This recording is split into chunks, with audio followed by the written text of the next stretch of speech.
আলহামদুলিল্লাহ আমি ভালো আছি। আমি আমার ক্যানজোকে নিউটার করিয়েছি। তো নিউটার করাতে যখন নিয়ে যাচ্ছিলাম তখন অনেক খারাপ লাগছিল। কারণ আমার ক্যানজো তো অনেক সুস্থ ছিল। এই সুস্থ বিড়ালটাকে আমি অসুস্থ বানাবো। তো নিয়ে যাচ্ছিলাম, আসলে ক্যানজো যেখানে সেখানে প্রস্রাব করা শুরু করেছিল। যার জন্য ডাক্তার সাজেস্ট করেছিল যে আপনি নিউটার করিয়ে ফেলেন, তাহলে আর এই সমস্যাটা হবে না। তো যার জন্য নিউটার করাতে নিয়ে গেলাম। তারপরে নিউটার করানোর ৩-৪ ঘন্টা আগে না খাইয়ে রাখতে হয়। আমি ওকে না খাইয়েই রেখেছিলাম, কিন্তু মিচিকে স্যুপ দিয়েছিলাম, সেই স্যুপ একটু ও খেয়ে নিয়েছে। তো যার জন্য অজ্ঞান করার পরে কিছুটা বমি করেছে। এরপরে মানে ২০-২৫ মিনিট পরে সে অজ্ঞান হয়ে গিয়েছে।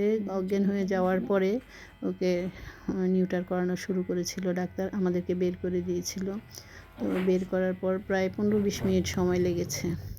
এরপরে অজ্ঞান করেই এই যে এখন যেটা দেখছেন এটা হচ্ছে ও মানে নিউটার করানোর পরের দৃশ্য। ও অজ্ঞান, কিন্তু এখন ২ ঘন্টা ও এরকম অজ্ঞান ছিল। তো ওকে এনে আমি একটা আমাদের খাঁচার মধ্যে, আমার একটা পাখির খাঁচা আছে, ওইখানে ঢুকিয়ে দিয়েছিলাম। ডাক্তারই বলেছিল যে মানে ও একটু যখন জ্ঞান ফিরবে তখন ছুটাছুটি করবে, বের হওয়ার চেষ্টা করবে। এই জন্য এখানে এই যে জ্ঞান ফেরার পরে বের হওয়ার চেষ্টা করছি, কিন্তু মাথা তুলতে পারছে না। মানে এত দুর্বল ছিল, কিছুতেই মাথা উঠাতে পারছিল না। পরে সারা রাতে আমরা একটু টেক কেয়ার করেছি, কিছুক্ষণ পর পর দেখেছি। পরে সকালবেলা খাওয়া দাওয়া শুরু করেছি, দেখি নিজে থেকে গিয়ে ক্যাট ফুড খাচ্ছিল, পানি খাচ্ছিল। তো এরপরে তো মানে কিছুক্ষণ পর পর ডাক্তার বলেছে ওকে মানে পরিষ্কার করে রাখার জন্য। তো তাই করেছি, যতটুকু টেক কেয়ার করা দরকার ততটুকুই করেছি আমি, আমার ছেলে, আমার হাজব্যান্ড। আলহামদুলিল্লাহ এখন আমার ক্যানজো কিছুটা সুস্থ, এই যে শুয়ে আছে দেখুন, এখন কিছুটা সুস্থ, ভালোই ভালোই আছে। আজকে দ্বিতীয় দিন।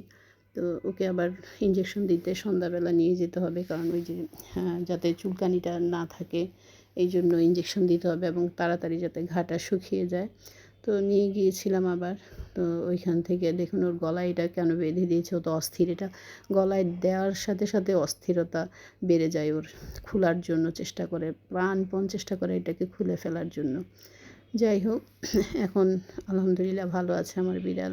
আমি তো ভয় পেয়েছিলাম যখন অজ্ঞান দেখেছি, আমি ভেবেছি যে ও বোধহয় মারা গিয়েছে, আমার সুস্থ সবল বিড়ালটাকে আমি নিজে মেরে ফেলেছি, কিন্তু না, আলহামদুলিল্লাহ ভালো আছে।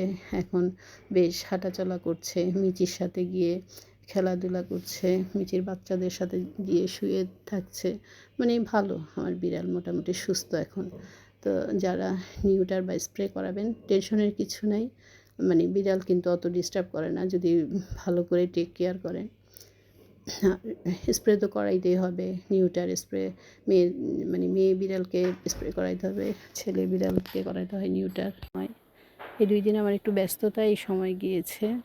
তো এখন একটু ব্যস্ততা কমে গিয়েছে, যেহেতু ক্যানজো এখন নিজে নিজে খাচ্ছে। এতদিন তোকে খাইয়ে দিতে হয়েছে, নিজে থেকে খেতে পারতো না। তো আলহামদুলিল্লাহ এখন আমার বিড়াল সম্পূর্ণ সুস্থ, খেলাধুলা করছে দেখুন মিচির বাচ্চাদের সাথে। তো ভালো থাকবেন সবাই, সুস্থ থাকবেন। খোদা হাফেজ।